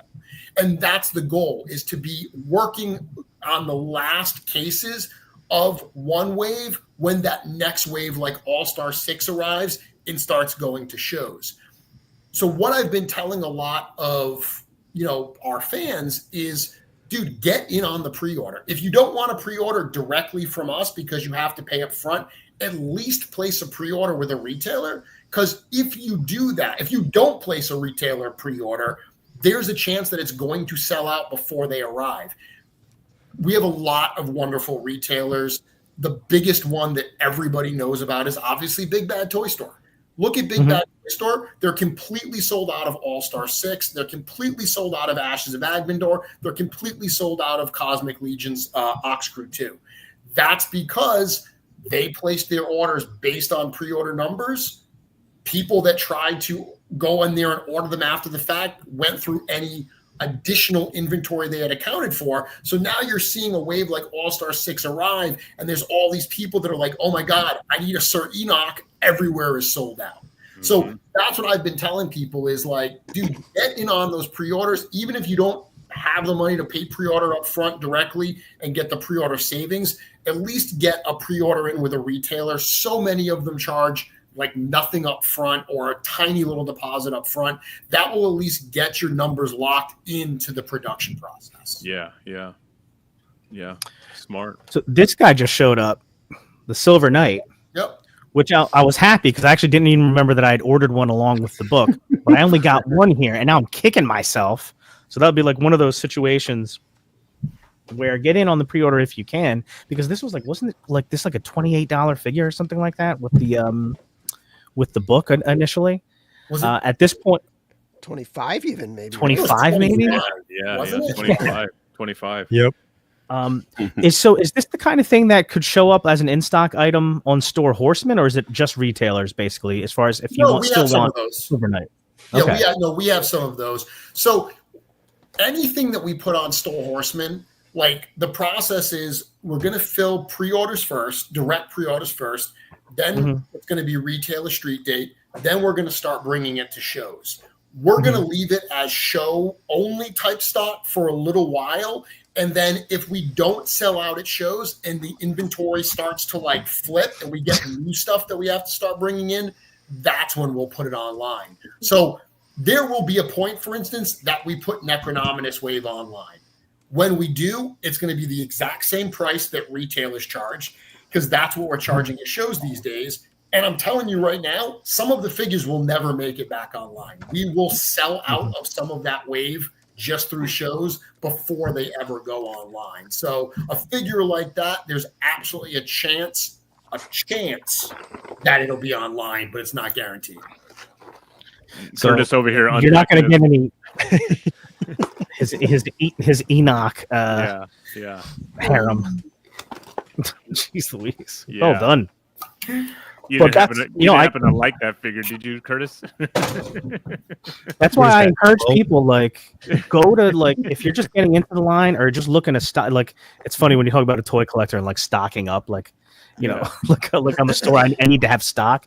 But the fact that you can go on Store Horseman still right now and buy $26 figures, I've been meaning to grab some of like the relic guards and things like that before. They're going to be gone at some point. They're going to be gone. You know, Yep. This is not going to last forever. And Bill and Trevor were enabling on Legion's Lounge last Monday night because they were talking about cool soft goods, right? So while they were talking about all the different places to get soft goods, of course, I went in and placed an order for a few Max Bird sets, one of which was a Relic Guard set. So I'm like, all right, well, I'm finally going to go put that order in now. So I went to Store Horseman, ordered a couple Relic Guards, got a Shadow Orc, a couple of Blue Hagnons, and Arazak while he's still up there. The fact that you can just go in there whenever you want and order $26 Legions is pretty crazy right now. Yeah. Speaking absolutely. of Enoch, here's my first Ah! right here. The reason being, this guy right here. So Nice. it turns out Enoch's whites are brighter than the whites on Headhunter. Elijah and also on Gideon. And I really wanted the bright whites of something to go with the Headhunter stuff. So this actually matches, because Headhunter whites are like stark white. They're like, if you've ever put Headhunter next to like Elijah, it is a drastic difference. Yeah. So I really wanted that stark white, and it worked out that Enoch had it. And the bright whites on the but not whites, but the bright silver accents on the Paladin armor works so good with all the bright whites. It was a kit bash I'd been waiting to do for a while. Nice. That's another. I said this last week, but that's another one, man. Is that damn Paladin, man? Like I didn't try to get anybody that was going to SDCC to grab me one. I'm like, I can wait till the Kickstarter. I'm fine. Not worried about it. But I was at a barbecue 2 weeks ago or whatever it was, and Dub was there, and he had brought a Paladin with him, and I got to handle one, and I'm like, holy crap! It's and we talked about how it's like similar appeal to Gideon, where it's like this great feeling figure and the soft goods on top make it feel so awesome, but like smooth as butter, looks amazing. Oh man, that's a great figure. Dude, truth telling time, I don't even have one. Oh no. Because we ear shipped the quantity that we sold at San Diego, which was insane, by the way. San Diego was my first time ever at Comic-Con out there. It was our first time as a studio out there in 8 years. It was amazing. But we didn't know what kind of reaction we were going to get. We didn't know how many of them we were going to sell. And there's always this back and forth where it's like, okay, we have to ear freight them from China over to San Diego. So right away, there's an expense there. Then anything we don't sell has to be ear shipped or at least shipped back to the New Jersey warehouse. So we went a little more conservative than we clearly needed to because the demand was insane. But none of us in the studio actually have one of those in our collection right now, because every single one that we shipped over, we had specifically for Comic-Con, and they all sold at Comic-Con. Yeah. Pretty crazy stuff coming out right now, man. I guess one more quick thing I wanted to. What was that? Joe said he got one from Curtis. He got the only one that I had from me. I did the Exploder review and then packed it right up and sent it off to him. Nice. So I'll have to wait my turn to get mine, but it's an awesome figure. And you know what it did is that cleric look is so good.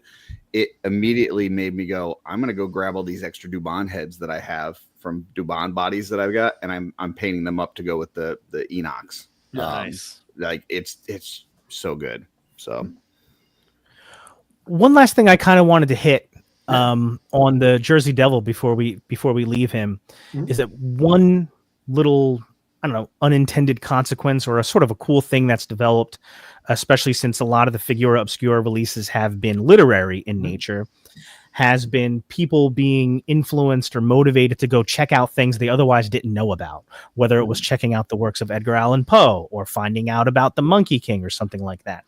Now with the Jersey Devil, there's not like a literary work like where with Frankenstein, the book layer thing was sort of born after that. But there is a bunch of stuff about the Jersey Devil out there, and we've already seen people, during the stream say that, I had never even known anything about the Jersey Devil sort of before this. And there's tons of cool little videos. Like I was watching a Jersey Devil Monster Quest this morning, and I watched the X-Files Jersey Devil episode. I wonder if this release is going to sort of influence people to go and check out, history of the Jersey Devil videos on YouTube. I'm sure. And we've said before, Eric and I, when we talk about this, and Eric, another tradition with Figura Obscura, he'll be on my show Wednesday. I've been off for the last 2 weeks because I was traveling for a vacation. But I'll be back on Wednesday and he'll be on my show. We'll be talking about this figure. But we say all the time that, that is one of the unintended kind of benefits or aspects of Figura Obscura, is that it does introduce, new works of one kind or another, or new characters to our particular audience, and that's awesome. That's great. That's not something like, at no point were we like, hey, that's part of the line is we want to educate people on this stuff. Dude, we're just doing what we think is cool and what we want to have on our own toy shelves. And the fact that it's added that aspect to it and it's got people to pick up, certain books or stuff like that, that's awesome. That's absolutely so cool. Yeah, and I'm hoping some of our more creative 3D printers out there have some accessory sets made up in time for Legion's Con. Yep. Like we were talking about earlier, get yourself, maybe like a pizza, pork roll, egg and cheese sandwich. All kinds of cool stuff that could include. Yeah. Sean McLaughlin asks, is the only way to get the Paladin to order than the RPG game? So the ones that we sold at San Diego, obviously, were sold separately, and those are on the market right now. But we said it will be available in the Kickstarter that goes live in February. We have not yet said exactly how that's going to be, like how it's going to be offered. But we did say they will be available. Cool. All right, let's run the giveaway for the Shadow Orc and get that taken care of. By the way, the Shadow Orc mixes pretty well with the Jersey Devil. I did a swap where I put the feet from Anubis on the Jersey Devil legs, and I put the Jersey Devil legs on with the Shadow Orc, because it has those like browns and blacks, and they kind of like the tones are very similar in the flesh. So that worked out pretty well. Cool. All right, so here it is, Shadow Orc. Whoever wins, just shoot me a message and get me your address, and we'll get it out to you. We'll pull that in 3, 2. Good luck. Here we go. The Jesse and Curtis reveal the Shadow Orc goes to Brian Carr. Nice. Go Birds. Or Brian, if I might see you at RetroCon or ToyCon, let me know. I can give it to you then, or we can just send it to you. Congratulations, man. Take down the banner. So there we go. Jersey Devil. I'm very excited about it. Again, you can still get the single figure. You can still get the coffee mug. Yep. Is there I forget, did Retro Rags do Jersey Devil apparel? They did. So it's the Nate Barch design, just like the front facing head.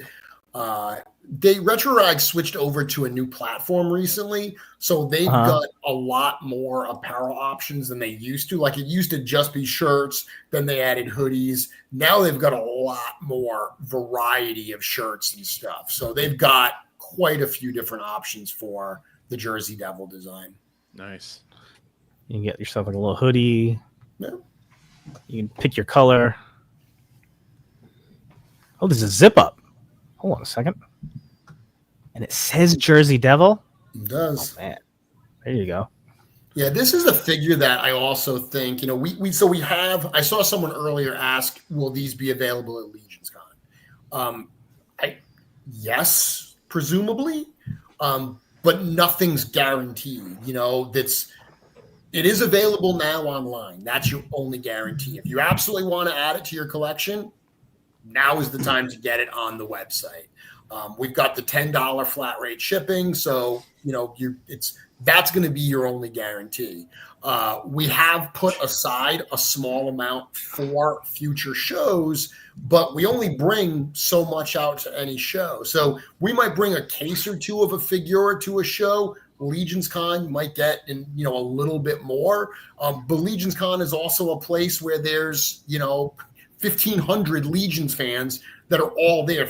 I always say this to people: if you think about going to a toy show, yeah, there's a lot more maybe than 1,500 attendees through the weekend, but they're all there for different things. This guy's here for G.I. Joe. This guy here wants, vintage Star Wars. I want Shogun Warriors.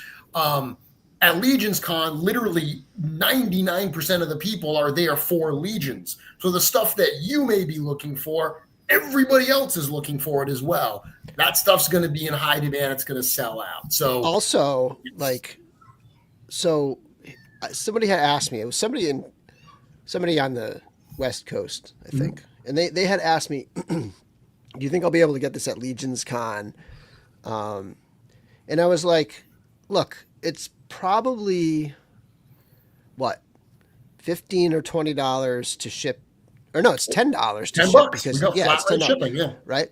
So it's $10, and you're gonna have that out of the way, and it's not gonna be it's not about the money necessarily or about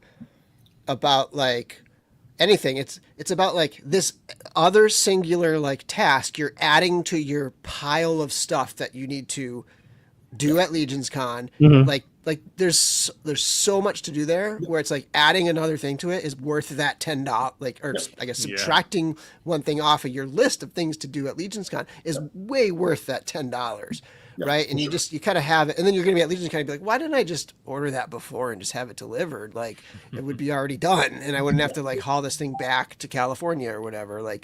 There's something to be said about as much as you can simplifying your Legions Con experience and trying to minimize the number of things where you're well, I'll just get it there. Where when you're going to be there and you're like, why didn't I just get it before? Dude, you're spot on, because there is going to be no shortage of stuff to buy at Legions Con that you couldn't buy before Legions Con. So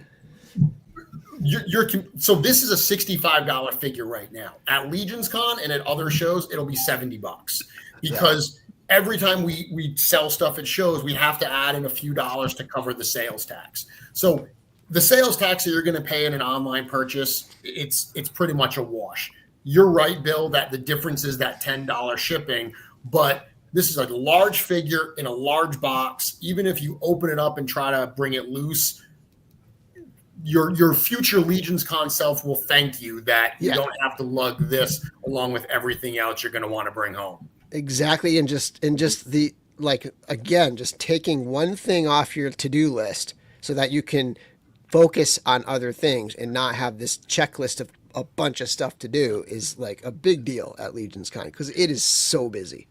I'll throw out too is that, especially with the fall Figura Obscura, those things have become, Halloween decorations, fall decorations for a lot of people because they look so cool and they fit the season. And people like me that love putting out Halloween decorations and Halloween displays, the Jersey Devil, freaking perfect for that. And the way shipping looks like it lines up, it looks like for most people, you probably have a good shot at getting them in hand before Halloween.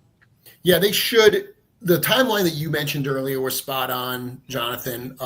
We're expecting them to arrive in mid to late September. It's always so tough because we know when the port date is, but we've had times where something hits port, and 2 days later, it's in our warehouse. It's in our studio. We've had other times where it takes a month to come in. Like not a lot of times, but there are times at customs where your container will just randomly get flagged for future inspection, which means that it adds weeks onto the process for them to come and actually inspect it before they release it. So we never know exactly when we're going to get our hands on it. But as of right now, we're expecting it mid to late September. Shipping will start as soon as they arrive. We say it takes 3 to 4 weeks once we start to get everything out. But lately, our shipping crew has gotten these out in like 2.5-ish weeks on an order like this. So that should be hopefully by mid-October, these will all be on the way. Cool. That's a shame Ryan stepped away. I don't know if you guys saw this. Can you stand up again, Curtis? Yeah. Oh, there you go. There you go. This is what we've been laughing at over here. Darla, we're sitting there having this serious conversation, and she texted me. She said, "It looks like you got the Jersey Devil legs." And then I was like, so then I stood up. I'm like, we make one figure. So. Pretty well done right there. Yeah. That's funny. Brian Carr, $5 super chat. Thanks, Brian. Brian says, thanks for the figure, guys. Another great show. Have an awesome weekend, everyone. Legions Con can't come soon enough. Agreed, Brian. Thanks, bud. This needs to be a t-shirt. Oh, yeah. 100%. All right, so there we go. That's the Jersey Devil, guys. Any final thoughts on this guy? Thought it's a very cool figure. Love seeing the new parts, especially the newer legs, which I did not expect to see for a while. Love the new sculpted pieces. Obviously, the body, the torso is going to be a great piece for future customs or for future figures using that, that more elongated body without the stitching from the Frankenstein's creature. Great job all around, though, man. Love the new translucent wings. Definitely a lot of new cool parts, and like I said, for people that have been waiting for this particular character to be made into in Four Horsemen style, man. Big congrats to everybody who's been waiting for this one for a while. So yeah, kudos to you guys. Thanks, man. Yeah, I think from a customizing aspect, I mean, I know you guys say you try to look at the references, and if there's stuff that you can fit in there that makes sense, like that's cool. But the fact that you didn't have all that other stuff in there, it really kept the price point at a really good part. And so, a lot of times I won't customize these things because it's just a little bit higher price point. You just wait for those parts to come in the line later on down the road. But at $65, it's like, this is something that if there's something on there you want, if you wanted those double jointed legs now, go ahead and get them. Like that's not going to break the bank in order to use that to customize. Or if you want that elongated torso, and not only that, but because of the color, like we talk about, like in customizing, like black parts are like amazing, right? Because absolutely, if you go to repaint it, like it just creates shadows and stuff. So. Yeah, I just feel like from a customizing standpoint, I'm right along with Eric. Like there's just a lot of potential here. And then as a figure itself, it's amazing. It looks like it's right off of like the cover of a metal album. Like it is just, yeah, definitely. I really think one of the parts that is a very cool addition with this figure from a customizing standpoint, Curtis, is that waist piece. Because that's always been one of the challenges with Mythic Legions is every figure has to have armor around its waist to cover that gap. So we saw with the Ghost of Christmas Past, that little, almost like underwear is what it looked like, but that Eric had sculpted. So this does that as well, and it works really well for those fawn satyr type characters where you want that transition from like almost like a fleshy upper body to a furry lower body without it being armored. That's a piece that I think is going to be very useful for those particular customs. Well, and you know, Bill used it on the Barbarian, and while it might need a little modification and stuff, like it, you know, it works. It definitely works. So Yeah, it's awesome. There we go. All right. Real quick before we signed off, I did want to just throw these up there because somebody's been out there putting in some work. Ryan Gonzalez, our very own. Last few weeks, Ryan has been putting out the fire, man. What's gotten into you, man? You've been kicking butt. Well, I figured I took enough time off, so let's just get right back into it, pick up where I left off. Yeah. There's a couple of these real quick you've done recently. Really great shots. Here we go. I love this guy. the snag. That's the next one. But first, That one's fantastic. Yeah. Oh yeah. It's because, dude, I love Ignatius, and especially because the re-release, the paint, it just looks so much more crisp. Oh yeah, It is a beautiful figure. especially on the waist armor. We were just talking about waist armor. The paint on the waist armor for the new one is so much better. Oh yeah. Awesome. the way the lighting came out in this photo, like from like 4 different sources, looks impeccable. Just absolutely gorgeous, man. Thank you. And then I did want to show the snag real quick, if you'll indulge me. Yeah, that snag was fantastic. There we go. Spoiler, I am filming a How'd They Do That with a one Ryan Gonzalez tomorrow morning. Nice. Boom. Yeah. There he is. Yeah. Like the moment that you capture here, the action, the fantastic job, dude. Yeah, that's Mhm. great. And this Oh, one took forever because every time I turned to grab something, he'd be lying down again. It felt like 4 or 5 times. So is he literally just balanced on one foot here? Yes. Wow. Crap. I don't know if you had that, you know, I don't know had how him to wired fix and then it, erased so- it, or Nope. Damn. Nope. I don't know how to do any of that. So I have to go all practical. You I throw a love that. little tiny bit of Old blue school, tack man. underneath. Old school. Yeah. Oh, well, I tried the blue tack and it still was falling Still over. fell so I was over. like, all right, well, yeah. Yeah. It's awesome. Hell yeah. I love the bag over his shoulder too. So good. Yeah. Yeah. Father Christmas works perfect. Yep. Mhm. That's why I love all the accessories that come with the Figura Obscuras because you can use them for anything. Yeah. Mhm. Great work, Ryan. Great work, man. Thank you. Killing I it. didn't want to leave without throwing that stuff up there because that's been some of the best photos that I've seen all year. I think has been Ryan's work lately. So I had to shout out my boy. That's right. That's right. 100%. Keep it going, boy. So, all right.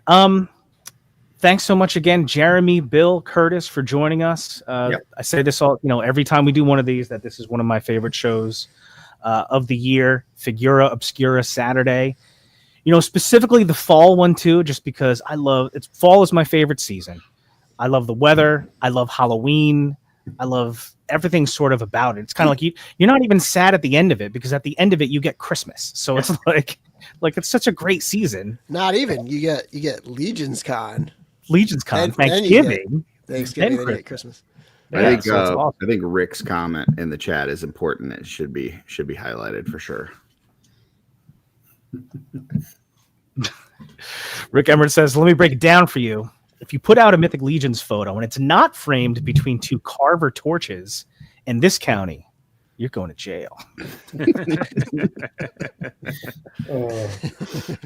Patrick Boyle hopping in. What's up, Pat? What's going on, brother? What's up, dude? Pat has been teaching me the ways of Dungeons and Dragons as I get excited for the upcoming role-playing game. I am a newbie to the whole Dungeons and Dragons world, so I've been watching YouTube videos and things like that about how to get started with D&D. So It's going to be fun. pumped up for that too. I mean, I know that's off topic of what we're talking about today, but I'm excited to, not only see a new audience get introduced to Mythic Legions through the role-playing game, but I'm excited for our core customer base who's never played Mythic Legions to be never played a role-playing game to give it a shot with this one. I think it's going to be a lot of fun. I think some of the stuff that we're doing for it, it's built off the most popular role-playing game system out there, 5e 2014. But we've added some really cool stuff that gives it that mythic flavor. And while we're not ready to talk about what the plan is yet for the figures themselves, the fact that there's going to be some very cool figures available and they actually have a playable role in the game. Like there's a play mechanic to use these figures as part of the role-playing game. I think that it's going to be something that we haven't seen anybody else do yet. And I really think, people like those on the stream here who either have played before or are going to play for their first time, I think you guys are really going to like what we've got cooking. Nice. Yeah. Like I said, I never really was into it before, and I don't know if I would have been if I didn't know there was going to be a Mythic Legions version of the game sort of out there. So it's sort of like a whole new world that I'm going to expose myself to. So I'm excited about it. Very cool. So, all right, guys, and unless anybody else has any final thoughts, I guess we'll call that a call that a show. Curtis, you've got some stuff coming up, right? What do you got? You can't go to me after you just said you're going to expose yourself. Exposing myself? Yeah, I know. I'm going to be traveling all this next week, so there'll be a couple travel toy videos probably coming. I did film a How They Do That with Dub 3 that'll be dropping on Monday, so that'll be fun. And recently I've done a couple exploded figure reviews, got one out there for the Paladin Cleric, and then also just did one on Belualith, which that one I had like 4 hours of footage on the Belualith. I had to weed it down to like an hour and 20. It's still really, really long, but there is just so much there in terms of customizing potential and new tooling that it was a handful. So if you're into those things, check it out. That's about it. Bill, obviously we have your Jersey Devil review is up on your channel right now, Dork Lair, YouTube / Dork Lair. Let's pump that review up. Hopefully it's doing well for you. Do you have any Dork Lair streams coming up? No. I'm back to work this week. I believe this week is a Legion's Ladies week. And so I'm really focused on just like getting back into the swing with work and stuff. So probably next Thursday I'll be around and we'll do one. I know we didn't do one this past week, but yeah. So a little quiet. Like I'm glad the Figura kind of got wrapped up because now I'm like just super focused on getting back to work. Cool. The Legion's Lady, speaking of that, they have the creators of that new Corsair Creations, right? There it is. Yeah. Yeah. So that'll be fun. Yeah. That looks cool. It'd be cool to kind of learn a little bit more about that. I've only seen the pictures that have been popping up all over online. I know Four Horsemen actually did some of the sculpting, right? Or all of it or some portion of it. Yeah. Cool. All right. Thanks everybody for stopping by. I do have my Dragon Man review is out, the Marvel Legends Dragon Man review. So check that out if you're hanging out by the channel. Jeremy, thanks again for stopping by on a Figura Saturday. Any final words? No, just thanks to everyone who's gone and supported the figures so far. Like we said throughout this, this video today, the stream today, it is technically a pre-order, but they're on the water. These are going to be here in a couple weeks, and we're going to start shipping them out. So check me out on Wednesday if you want to know more about the kind of creation of this figure from the man himself. Eric's going to be on my show, Mythic Conversations, on Wednesday, and we'll dig even deeper into the Jersey Devil. Cool. Curtis? Yeah, I might have missed it. Were there any limits on this? No, we didn't put any limits on this one. Okay.